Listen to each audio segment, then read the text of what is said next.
Hi, I'm Brian Hoff, and I'm an author, and would like to introduce you to several of my children's book series that I have available on Amazon. The first one is called Keeping Up with the Car Chasers, which is centered on a dysfunctional dog family living in the Furrywood Hills. There are 5 books in the series. They're all available on the Amazon page, and each book is filled with outrageous humor as well as a valuable life lesson that I think that kids and families will really appreciate. The first book is called Peace and Quiet. In this episode, Margaret Barkington just wants to read her book, but in a house full of dogs, I don't know. And the second book is called The Gift, and I think this is one of my favorites. In this episode, Billy Barkington and his friend Rocco learn a really valuable lesson on what it is to give a gift and how sometimes that can change you. In the third book, it's called New Neighbors. A wealthy cat family moves in next to the dogs, and as you can imagine, things don't go as well, although a valuable lesson is learned about tolerance and about learning to accept people who are different. This one's a good episode.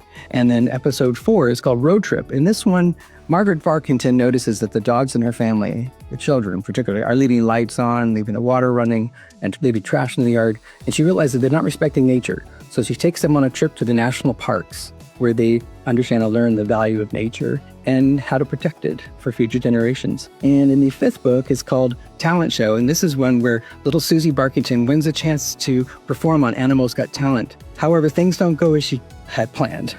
She does meet her rock idol, who gives her a wonderful lesson and inspires her to always stay creative in her work. So look for the series on Amazon, and there's 5 books. And I think it'd be great for families and kids. So check it out. And also have this other series, which is also available on Amazon. And this is my first children's book series that I released. I've used this as a benefit to raise money for the law enforcement in my community, as well as with the local animal shelter as well.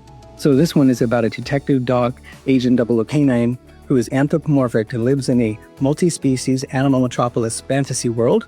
The first one is the Fast and the Furriest, and then the second book is The Bone Ultimatum, filled with all kinds of wonderful animal puns, as you could imagine. And then the third book, Canine Royale, and a real adventure, and I think the kids will love it. There's all the characters in the series have unusual names, and they're kind of fun, and I think kids really have enjoyed this over the years. I also have this wonderful spy watch that I have, which has the character on it, and it's even a little thing that pops open like this, even a little spy thing. Anywho. And also I have this wonderful book, which is the screenplay book of the 2007 screenplay that was submitted to all the large studios like Disney and DreamWorks. And it's for the Fast and the Furious is the hardcover version. It is also available on Amazon. And if somebody's interested in producing this as a movie, please contact me. I think this would be made for a wonderful animated feature film with the success of some of the movies that are coming out in theaters now. So anyway, have a look at that. And you can reach me on my contact page on my website, brianhoffbooks.com. I'm going to put the link in the section where you can go. But I have another book series if you're interested. If you like quotes, like Cats Out of the Bag, and are wondered about the history of these quotes and where they came from, you want to check out my book called Twisted Terminology, which is featuring over 100 historical phrases which are still used today, like Cats Out of the Bag and Head Over Heels. And it also includes the history of each one of those. So if you know someone that likes history and is interested in that stuff, check it out. I also have a second version of that, of Twisted Terminology 2. So have a look at that on my website. Thanks for watching.